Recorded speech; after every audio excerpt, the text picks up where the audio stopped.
I'm Donna Steele, and this is an FNN News Break. In family news, a Japanese amusement park had to shut down their most popular ride because it broke bones and fractured spines. Nicknamed the Super Death Coaster, it accelerated to 112 miles per hour in 1.5 seconds. Despite backlash, park officials have decided to double down on danger and greenlit a new perilous park called Deathland. The park will feature such attractions as the rotary saw carousel, which replaces horses with buzzsaws, the self-explanatory flaming Ferris wheel, and finally, the hammer throw, in which patrons are flung against a wall and smashed with a giant hammer. Early reviews of the threatening theme park are good, although repeat business is expected to be low. From here on, it gets really scary. In zoological news, a rash of recent sea snake attacks have divers frightened. However, scientists say they just may be confused and horny. According to studies, sea snakes do not have very good eyesight and may just be feeling around to see if the divers would make a good mate. Although this behavior may seem alarming to divers, it is best that they remain calm, so as not to agitate the snakes and make things more uncomfortable.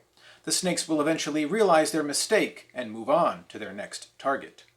Coincidentally, this is the same advice given to anyone who may awkwardly be confronted by a CNN news anchor. Oh, you get away from me, you sick sicko! In world news, a former CIA agent claims to have time traveled between the years 1981 and 2118 as part of a top secret mission. In his interview with a paranormal YouTube channel, the man went on to state that aliens will visit us, World War III is imminent, and climate change is the biggest threat to humanity. As proof of his journey, the alleged former government agent brandished a photograph featuring a futuristic skyline. While critics balked at the man's simplistic extrapolations, many were hopeful to see if he could answer the burning question on everyone's mind. Will the Mets ever win another World Series? I didn't invent the time machine to win at gambling. I invented the time machine to travel through time. In other news, a couple from Michigan was recently ordered to pay their son over $30,000 in a lawsuit after throwing away his pornography collection without consent. The plaintiff had been living with his parents for 10 months following a divorce. When he finally moved out, his parents decided to dispose of the ridiculously large collection of DVDs and other paraphernalia over concerns of his potentially hairy palms and his mental well-being. The plaintiff's parents issued a countersuit of $500,000 against their son for being a lifelong parasite and continuously draining them of their time, money, and will to live. I've been mooching off you for years. In other news, a judge in the UK has ruled that calling women birds is sexist.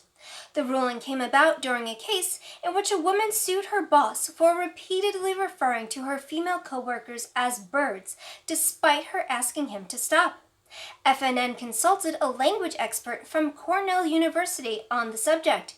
He stated, quote, "Words such as bird have traditionally been used by the patriarchy to degrade and control women, a form of verbal bondage, if you will. That needs to stop immediately. Words can hurt, and the court's decision is a step in the right direction. Besides, in an emergency, you can still fall back on twatwaffle." End quote. You abominable tramp. You abominable twat. I'm Donna Steele, and this has been an FNN News Break.